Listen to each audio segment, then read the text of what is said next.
Assalamualaikum warahmatullahi wabarakatuh. Perkenalkan, nama saya Nur Aini dengan NIM L0212111027.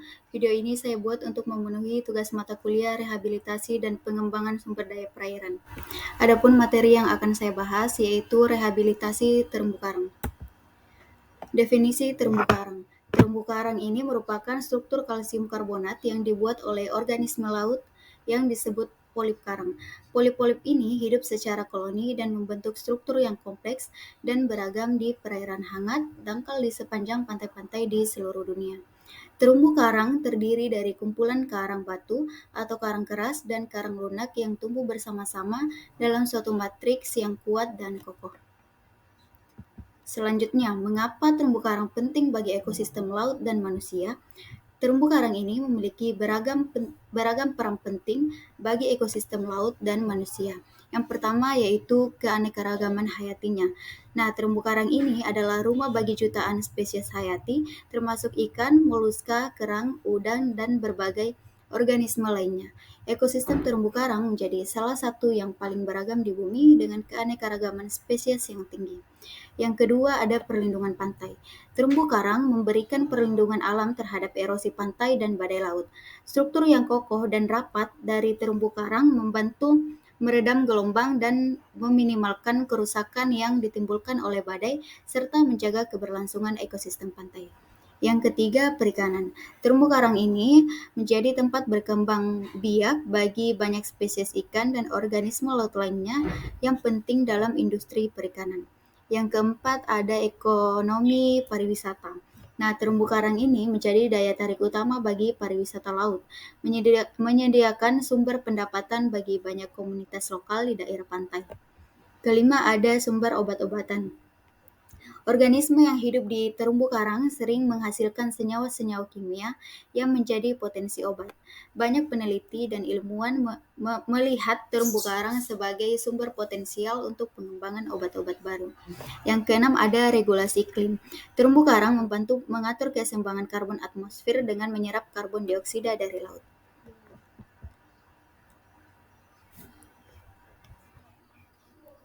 Selanjutnya adalah keragaman hayati apa saja yang ada di dalam terumbu karang. Nah, terumbu karang merupakan salah satu ekosistem yang paling beragam di dunia. Keanekaragaman hayati yang ada di dalam terumbu karang mencakup berbagai jenis organisme, mulai dari yang bersel satu seperti plankton hingga hewan-hewan yang lebih kompleks seperti ikan dan moluska. Adapun beberapa contoh keanekaragaman hayati yang dapat ditemukan di dalam terumbu karang, diantaranya yaitu satu ada koral. Koral ini merupakan organisme utama dalam terumbu karang. Ada dua jenis koral.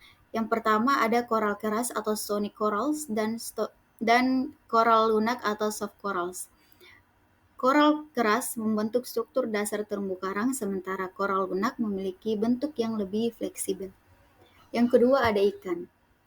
Terumbu karang menjadi rumah bagi ribuan spesies ikan yang berbeda, mulai dari yang kecil hingga yang terbesar. Ketiga adalah moluska. Moluska ini seperti kerang, siput, dan gurita yang hidup di dalam terumbu karang. Mereka memainkan peran penting dalam rantai makanan dan juga berkontribusi terhadap proses-proses ekologis seperti penguraian bahan organik. Selanjutnya adalah krustasea. Udang, kepiting, dan lobster adalah contoh-contoh krustasea yang sering ditemukan di dalam terumbu karang. Mereka dapat menjadi mangsa bagi predator-predator lainnya atau menjadi pemangsa bagi organisme-organisme yang lebih kecil. Selanjutnya yaitu spons. Spons laut adalah organisme filter feeder yang umum ditemukan di dalam terumbu karang. Mereka membantu menyaring air laut dan menangkap partikel-partikel makanan, serta memberikan habitat bagi berbagai spesies mikroorganisme. Selanjutnya yaitu kerang. Berbagai jenis kerang seperti kerang karang dan kerang laut hidup di dalam terumbu karang.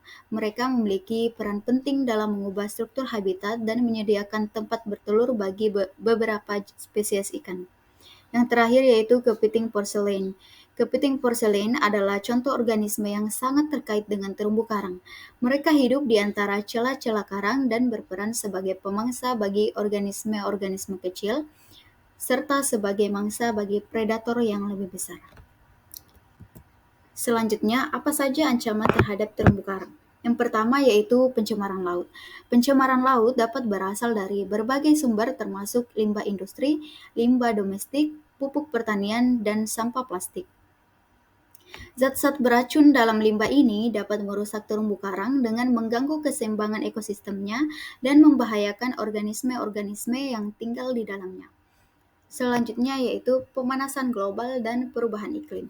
Pemanasan global menyebabkan peningkatan suhu laut yang menyebabkan pemutihan massal terumbu karang sehingga suhu ini naik. Polip-polip karang kehilangan alga simbiolnya yang memberikan makanan dan warna sehingga menyebabkan kematian dan degradasi terumbu karang. Selanjutnya yaitu aktivitas manusia yang tidak berkelanjutan. Aktivitas manusia seperti penangkapan ikan yang tidak berkelanjutan dapat mengganggu keseimbangan ekosistem terumbu karang dengan mengurangi populasi ikan yang penting bagi keberlanjutan terumbu karang. Penggunaan bahan peledak dan praktik penangkapan ikan yang tidak berkelanjutan juga dapat merusak terumbu karang secara fisik. Selanjutnya yaitu penambangan pasir. Penambangan pasir di dekat terumbu karang dapat menyebabkan erosi pantai dan kerusakan langsung pada terumbu karang itu sendiri. Penambangan pasir yang berlebihan dapat mengganggu sirkulasi air laut dan mempengaruhi kondisi lingkungan yang diperlukan untuk pertumbuhan karang. Dan yang terakhir yaitu pengaruh pariwisata yang tidak bertanggung jawab. Pariwisata yang tidak bertanggung jawab seperti aktivitas menyelam yang tidak terkendali atau penggunaan kapal pesiar yang besar merusak terumbu karang. Hal ini dapat menyebabkan kerusakan fisik pada terumbu karang serta meningkatkan risiko pencemaran dan kerusakan lainnya. Selanjutnya yaitu dampak kerusakan terumbu karang. Dampak kerusakan terumbu karang menyebabkan hilangnya habitat bagi berbagai spesies laut. Nah, terumbu karang ini menyediakan habitat yang penting bagi berbagai spesies laut termasuk ikan, moluska, krustase, dan organisme lainnya. Kerusakan terumbu karang dapat mengakibatkan hilangnya habitat ini, yang dapat mengarah pada penurunan populasi spesies yang tergantung pada terumbu karang untuk bertahan hidup. Selanjutnya, gangguan terhadap mata pencarian manusia. Banyak masyarakat, terutama di daerah pesisir, bergantung pada terumbu karang untuk mencari pencaharian mereka, seperti nelayan dan pelaku pariwisata. Kerusakan terumbu karang dapat mengancam keberlangsungan mata pencarian ini dengan menurunkan jumlah ikan yang dapat ditangkap dan menurunkan daya tarik wisata dari terumbu karang yang rusak. Selanjutnya yaitu penurunan keseimbangan ekosistem laut secara keseluruhan. Nah, terumbu karang ini berperan penting dalam menjaga keseimbangan ekosistem laut secara keseluruhan. Ketika terumbu karang mengalami kerusakan, itu dapat mengganggu rantai makanan laut, menurunkan produktivitas perairan, dan menyebabkan gangguan ekosistem yang lebih luas. Hal ini memiliki dampak jangka panjang yang serius bagi keberlanjutan keberagaman hayati laut. Selanjutnya adapun metode rehabilitasi terumbu karang. Yang pertama ada transplantasi karang. Metode ini melibatkan pemindahan fragmen karang yang sehat dari lokasi yang terancam atau rusak ke lokasi lain yang membutuhkan rehabilitasi. Selanjutnya ada coral gardening. Coral gardening ini melibatkan pembibitan dan pembesaran karang di lokasi terkontrol seperti taman karang.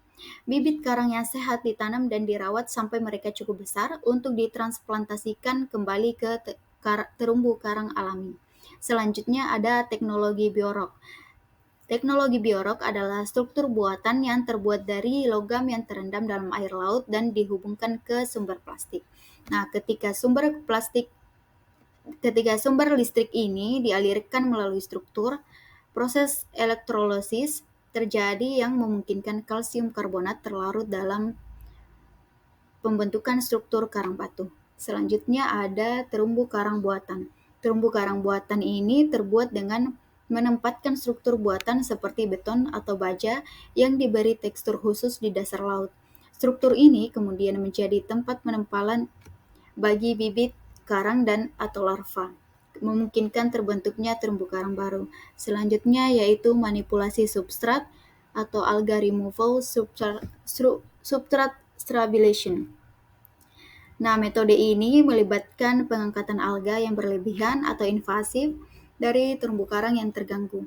Hal ini dilakukan dengan cara mekanis atau dengan penggunaan bahan kimia yang aman untuk lingkungan. Setelah alga dihilangkan, substrat terumbu karang bisa distabilkan kembali untuk mendukung pertumbuhan karang yang sehat. Selanjutnya yaitu larval propagation. Metode ini melibatkan penangkaran dan penyebaran karang secara buatan. Nah, larva karang ini dibiarkan di laboratorium atau fasilitas penangkaran karang khusus, kemudian diperkenalkan kembali ke terumbu karang alami untuk meningkatkan populasi karang yang ada. Selanjutnya adalah tantangan dalam rehabilitasi terumbu karang. Yang pertama, kurangnya dana. Salah satu tantangan utama dalam rehabilitasi terumbu karang yaitu kurangnya dana yang memadai. Proyek-proyek rehabilitasi membutuhkan biaya yang cukup besar untuk operasional, pemantauan, dan pemeliharaan jangka panjang. Yang kedua, kurangnya kesadaran masyarakat. Kesadaran masyarakat tentang pentingnya terumbu karang dan perlunya konservasi masih rendah di beberapa daerah. Pendidikan dan kampanye kesadaran publik menjadi kunci untuk mengatasi tantangan ini. Yang ketiga, perubahan iklim yang terus berlanjut. Pemanasan global dan perubahan iklim menyebabkan peningkatan suhu laut, pemutihan massal, dan asam laut yang semuanya ini mengancam kesehatan terumbu karang. Mengatasi dampak perubahan iklim menjadi tantangan besar dalam rehabilitasi terumbu karang. Yang terakhir, kesulitan teknis. Metode rehabilitasi terumbu karang sering kali melibatkan teknik-teknik yang kompleks dan membutuhkan keahlian khusus. Kesulitan teknis dapat menjadi hambatan bagi keberhasilan proses